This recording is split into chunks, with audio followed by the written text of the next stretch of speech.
welcome to Leaders of Tomorrow, the only show on Indian television right now where you, the MSME, get center stage to voice your opinions and thoughts. This is ET Now, special daily initiative to give MSMEs and entrepreneurs the opportunity to be front and center on every industry and every area that matters to you. Tonight on Direct Connect, a panel of experts answering your questions, and later on the show, we'll feature Fat Fish and Bono on our Small Giant segment.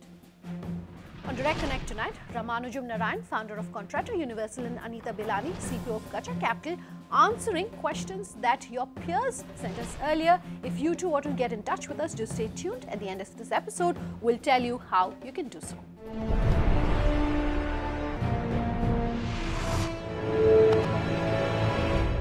Anita, Ramanujam, thank you both very much for being with us here tonight. Let's kick the show off with our first caller, and this is a call that's coming to us from the line of Nilesh. Nilesh, thanks very much for calling in on the Leaders of Tomorrow. What's your question? We are into taxation software business. Our question is threefold. First, GST implementation has provided very good opportunity, but due to lack of fund and capital, we are unable to grab the same. Second, we are also facing issues of stiff competition as marketing is very costly on TV and print media, whereas we are unable to target right segment through online marketing. Third, though we are sound in GST Act, but we are facing issues related to right manpower for programming. Can you please answer these queries?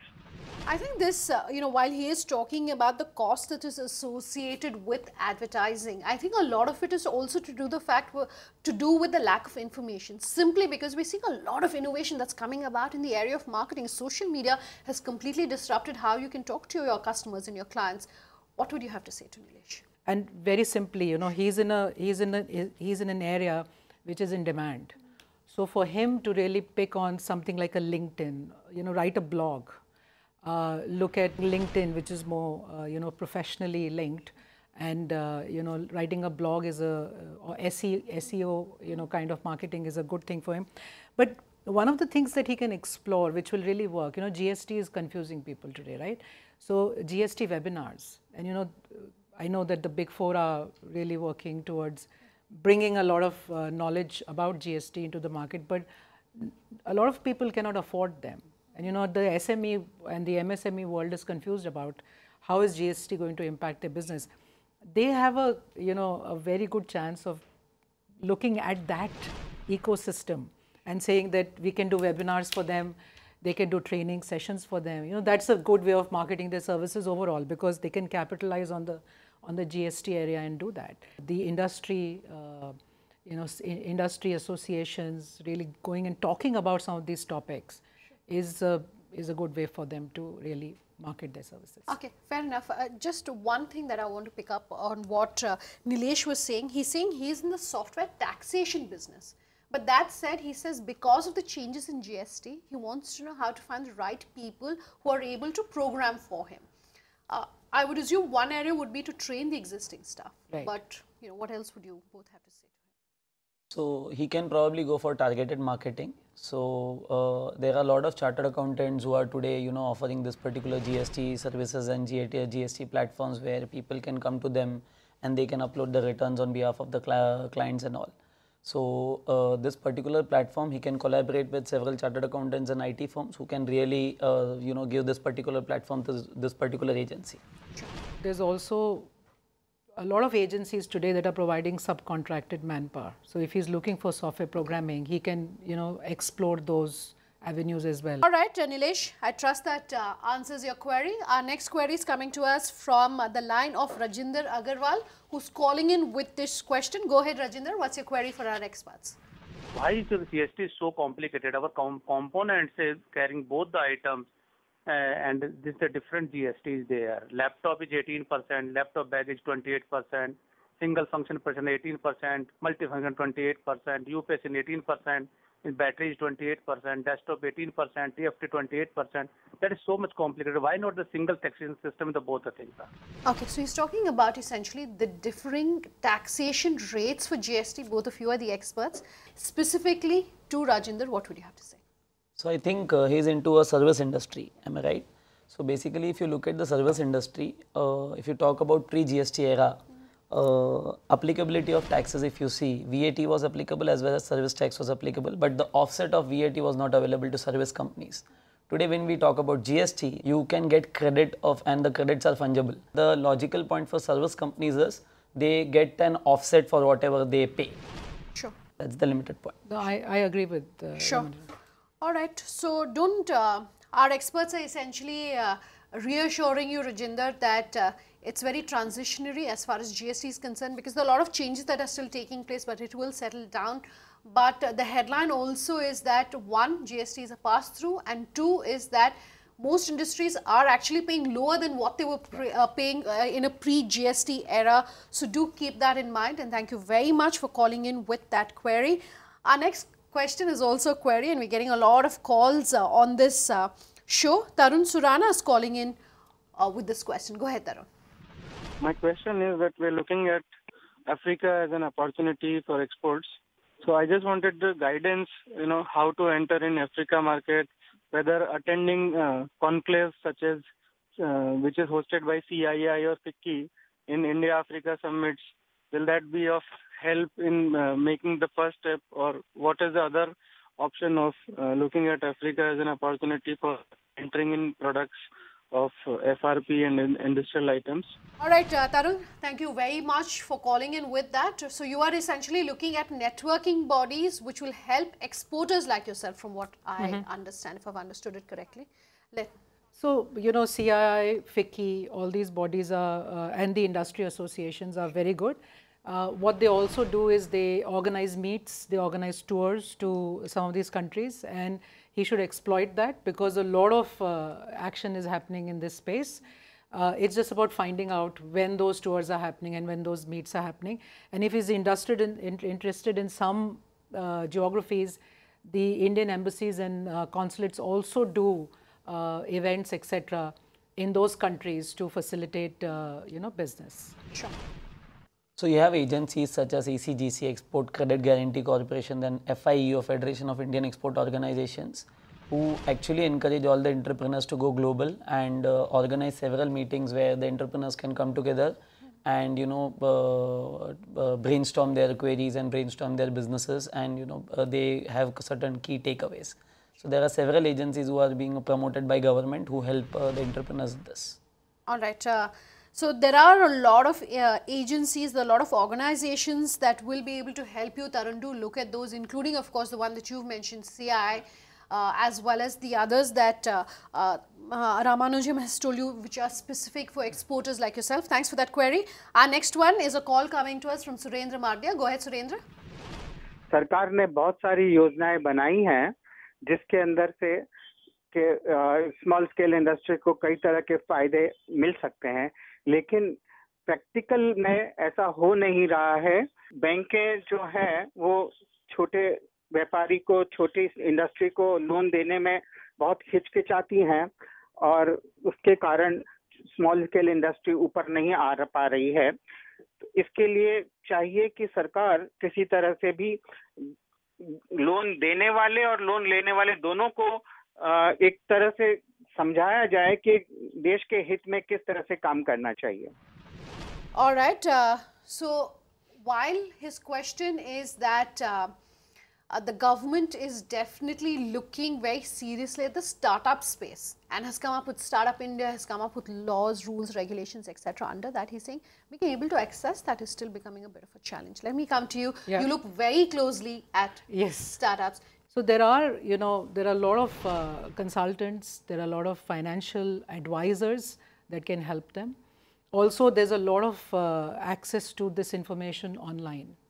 So this is this is something that they can look at. But additionally, besides the government space, there is a lot happening in the private space. So we have, all kinds of networks and institutions that are offering funding to the startup ecosystem, where we also look at. So there are angel networks, there are VCs, there are seed fund providers. So those are the other avenues to go to. Sure.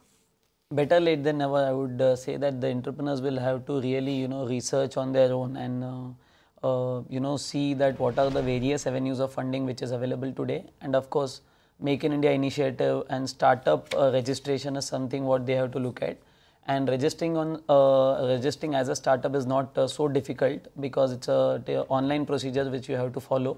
The only point is you need to have good network and you need to know who are the consultants who will really help you to complete this.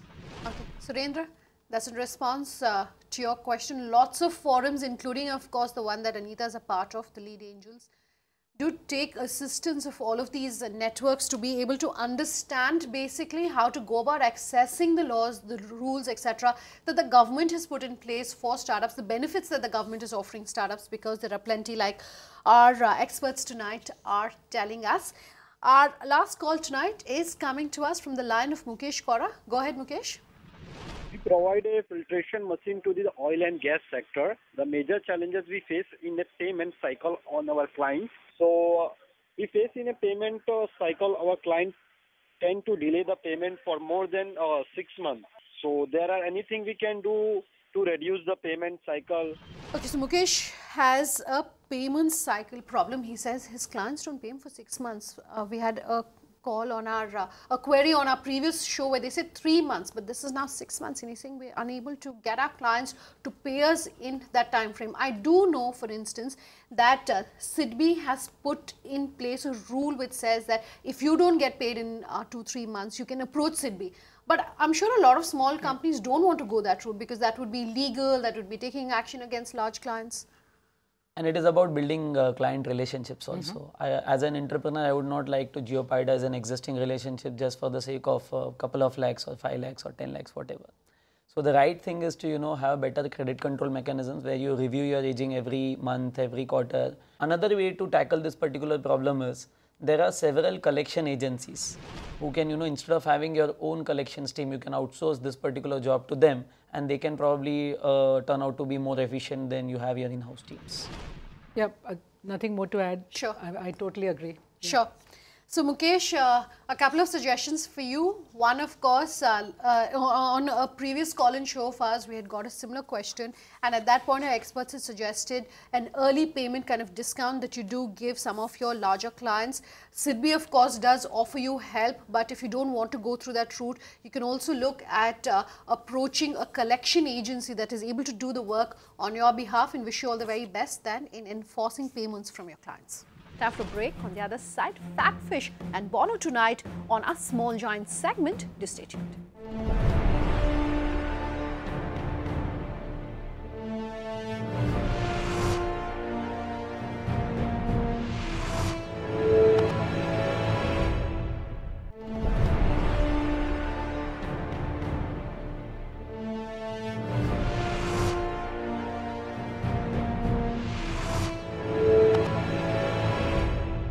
With us here tonight on Leaders of Tomorrow, and on Small Giants, we're featuring two companies from the food space, Fatfish and Bono.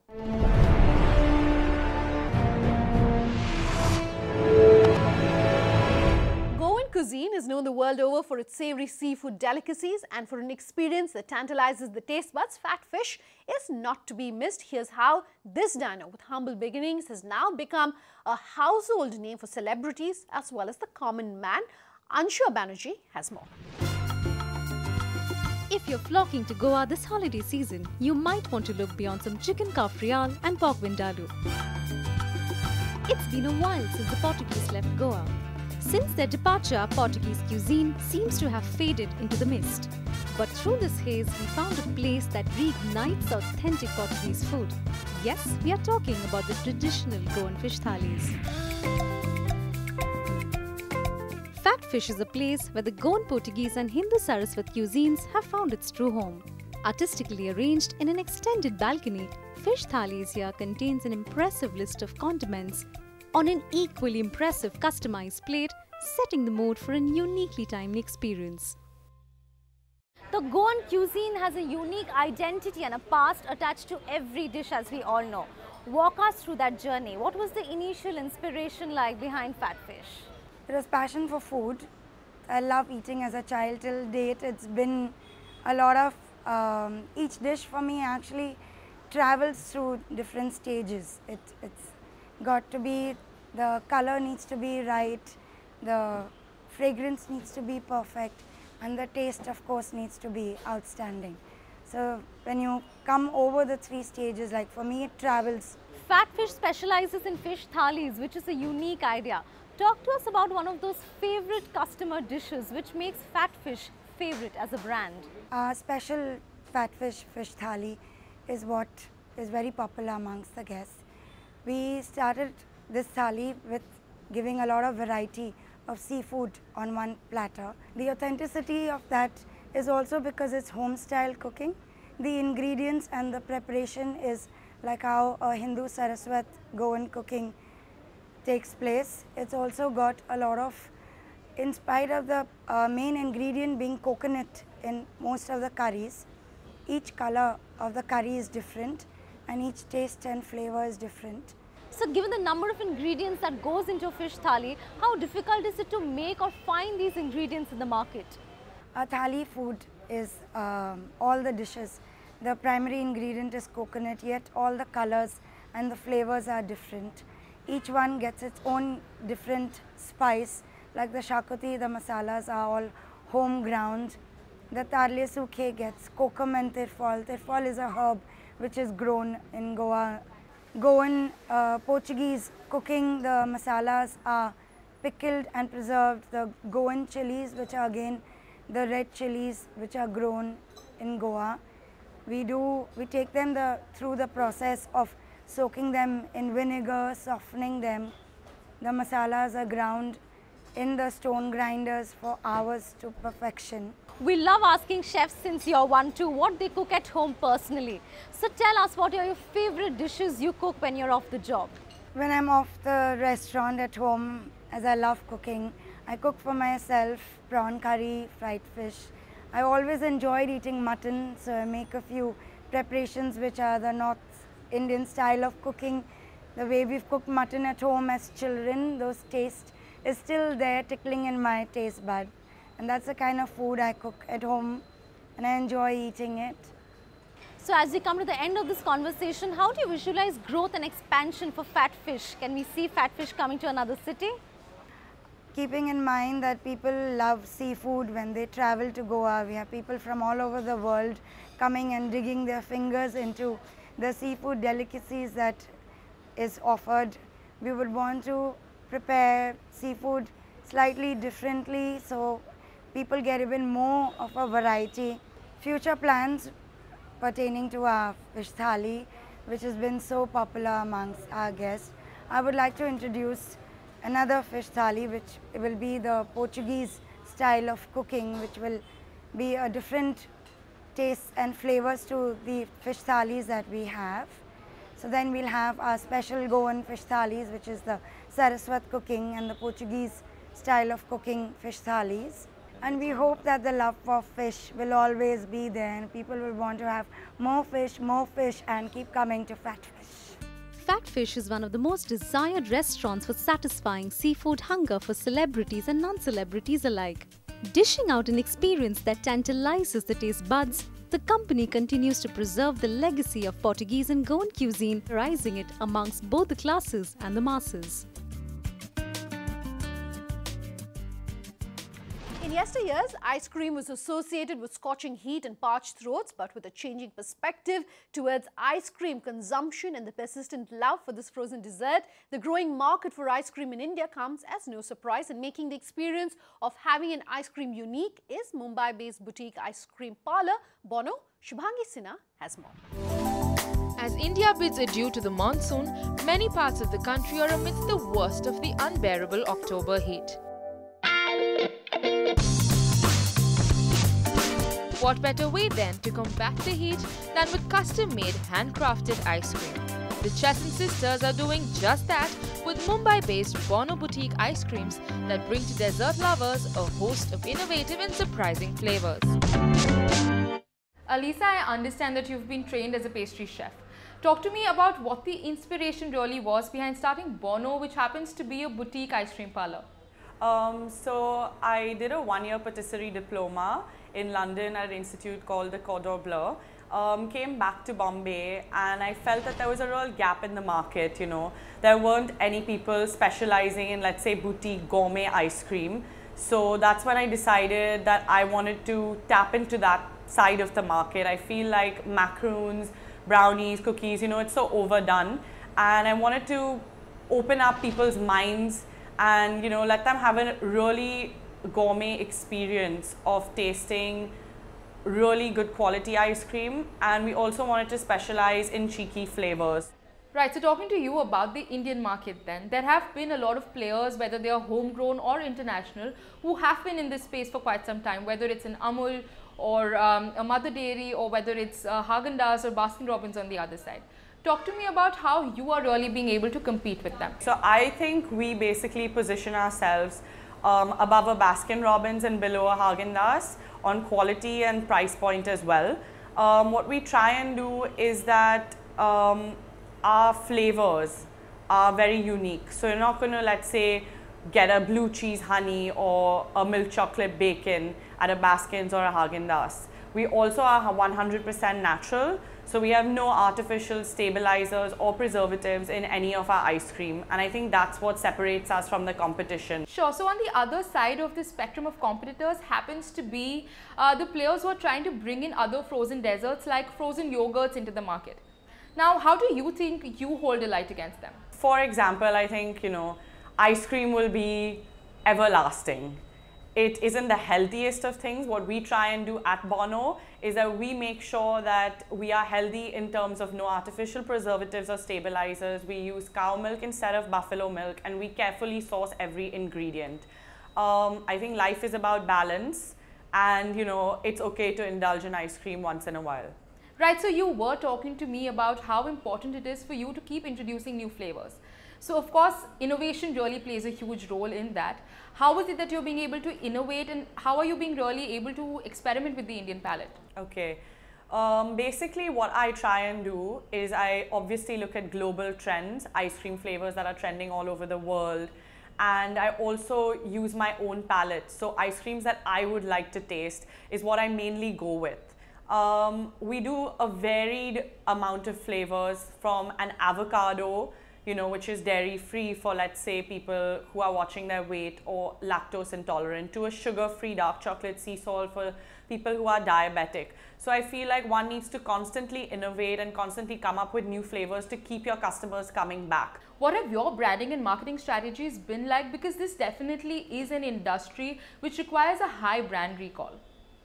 I would say, and I would hope, that the quality of the ice cream speaks for itself, and that's why we have repeated customers and people coming back. But I would also say that I have a great team behind me, staff who know what they are selling, have tasted the ice cream, and customer service is extremely important in a business that has to do with selling, let's say, any food product. So hospitality is extremely important when it comes to that, but it's also the product that sells itself. So I think it's a good combination of both. Let me wrap this interview then by asking you what your expansion plans are looking like going forward for the next 5 years. We're extremely optimistic about Bono and where we're going, because we've just opened this outlet recently in South Mumbai and we've got an overwhelmingly good response. So I would like to see Bono in a couple of places in Mumbai, I would say in the next 2 years or so, and definitely pan-India, all the major cities. I would love to introduce, our flavors to, let's say, a Delhi or Bangalore, places like that, Pune. And hopefully my 5-year plan is to take Bono internationally and enter the global market. With ice cream sales on their way up in the country, Bono Boutique Ice Cream is sure to secure a large scoop of the high demand. That's our show tonight. If you have anything that you want to say to us, you can always write in at leadersoftomorrowtimesgroup.com. Tweet at me at Sunanda_J or LOT_ET Now on Twitter, or our Facebook page, Leaders of Tomorrow on ET Now, is where you can leave your comments. You can also call us on that number you see on your screen. We love hearing from you. Thanks so much for watching. Have a good night.